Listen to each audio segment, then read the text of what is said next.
दोस्तों, तो कैसे हैं आप सब। उम्मीद करती हूँ बढ़िया होंगे। चलिए दोस्तों, कहानी की इस नई सीरीज में आप सभी का स्वागत है। तो आज की कहानी की शुरुआत होती है उस बारिश की रात और डरावनी यादों से। जो भी हॉरर स्टोरी में पढ़ने का शौक रखता है वो इस कहानी को पूरा जरूर पढ़े। चलिए अब हम कहानी की ओर बढ़ते हैं। आज रोहित की सालगिरह है। उसकी पत्नी घर पर उसका इंतजार कर रही होती है, लेकिन आज रोहित को ऑफिस से लौटते वक्त काफी देर हो जाती है। अपनी बाइक स्टार्ट करता है, लेकिन काफी देर तक उसका प्रयास करने के बाद भी बाइक स्टार्ट नहीं होती है। वह बाइक को वहीं छोड़ देता है और बस का इंतजार करने लगता है, क्योंकि कुछ ही समय में बस के आने का भी टाइम होने लगता है। वह चलते चलते बस स्टैंड तक पहुंच जाता है, लेकिन तभी बारिश होना शुरू हो जाती है। रोहित बारिश में भीगने लगता है। बारिश से बचने के लिए वह अपने सूटकेस को अपने सिर पर रख लेता है।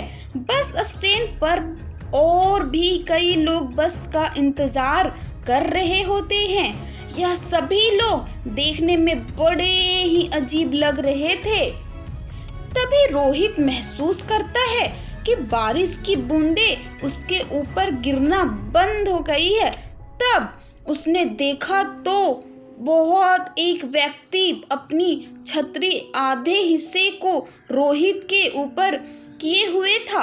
यह देखकर रोहित हल्का सा मुस्कुराया।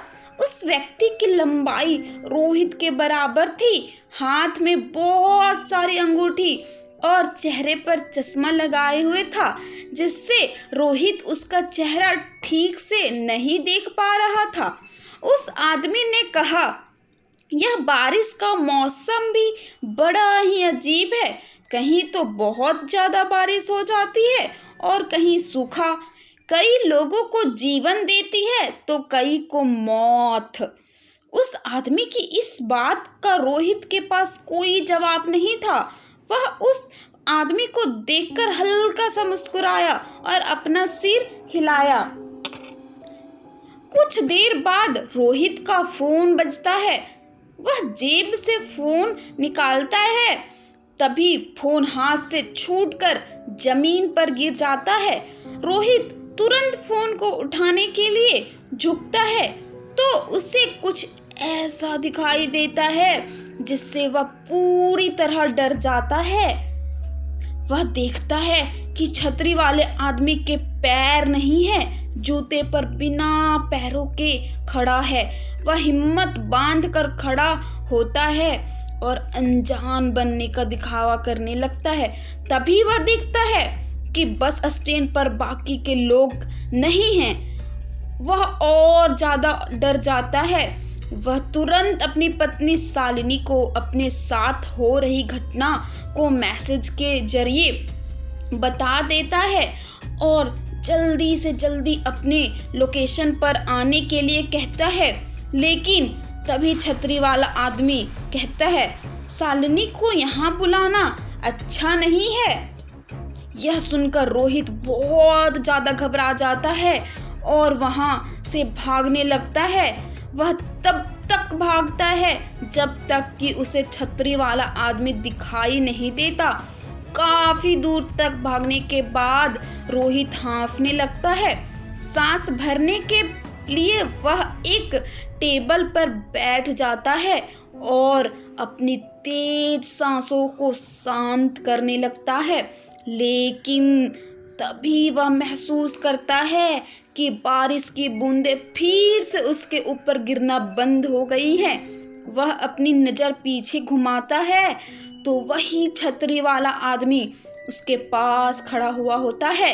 यह देखकर रोहित फिर से वहां से भागना शुरू कर देता है और भागते भागते काफी दूर निकल जाता है। बिजली की तेज गड़गड़ाहट में वह देखता है कि सड़क के बीचों बीच वही आदमी खड़ा हुआ है जो ठीक रोहित के सामने है। इस बार उसका आधा शरीर गायब हो चुका था। यह सब देख रोहित की चीख निकल जाती है। इसी बीच रोहित को पीछे से बस के हॉर्न की आवाज सुनाई देती है। वह तेजी से पीछे मुड़ता है तो उसे बस आती हुई दिखाई देती है। तभी कुछ लोगों का झुंड बस की तरफ आते हुए दिखाई देता है। बस रुकती है और वह लोग एक दूसरे को धक्का देना शुरू कर देते हैं। इस धक्के में रोहित नीचे गिर जाता है और वह लोग रोहित के ऊपर चढ़ने लगते हैं। बस का कंडक्टर इस भीड़ से बचने के लिए बस को थोड़ा आगे बढ़ाता है, लेकिन इस भीड़ में रोहित बस के नीचे आ जाता है और उसका आधा शरीर खून से लथपथ हो जाता है। तभी उसकी पत्नी शालिनी बस स्टैंड वाली लोकेशन पर पहुंचती है। जैसे ही वह रोहित को ढूंढने इधर उधर देखती है तो उसे रोहित सड़क के बीचों बीच दर्द के मारे कहराता हुआ दिखाई देता है। उसका आधा शरीर बस के नीचे कुचल चुका था और मदद के लिए कोई इधर उधर दिखाई नहीं दे रहा था। किसी तरह से शालिनी उसे हॉस्पिटल ले जाती है। हॉस्पिटल पहुंचकर उसका इलाज किया जाता है। उसकी जान तो बच जाती है, लेकिन इस एक्सीडेंट की वजह से उसके पैर खराब हो जाते हैं। वह अब कभी नहीं अपने पैरों पर चल नहीं सकता। उस हादसे के बाद रोहित अगर किसी को भी उसके बारे में बताता तो कोई भी उसकी बातों का यकीन नहीं करता।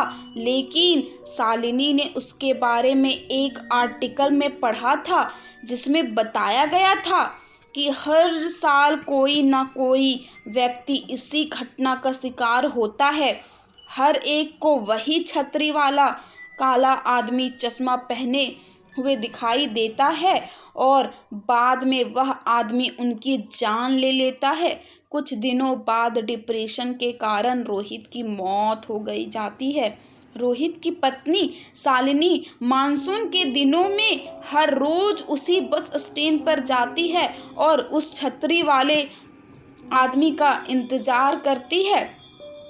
उसे लगता है कि शायद छतरी वाले आदमी की भी इसी तरह किसी बस के नीचे कुचल जाने से मौत हुई होगी और अब वह आदमी अपनी मौत का बदला ले रहा है।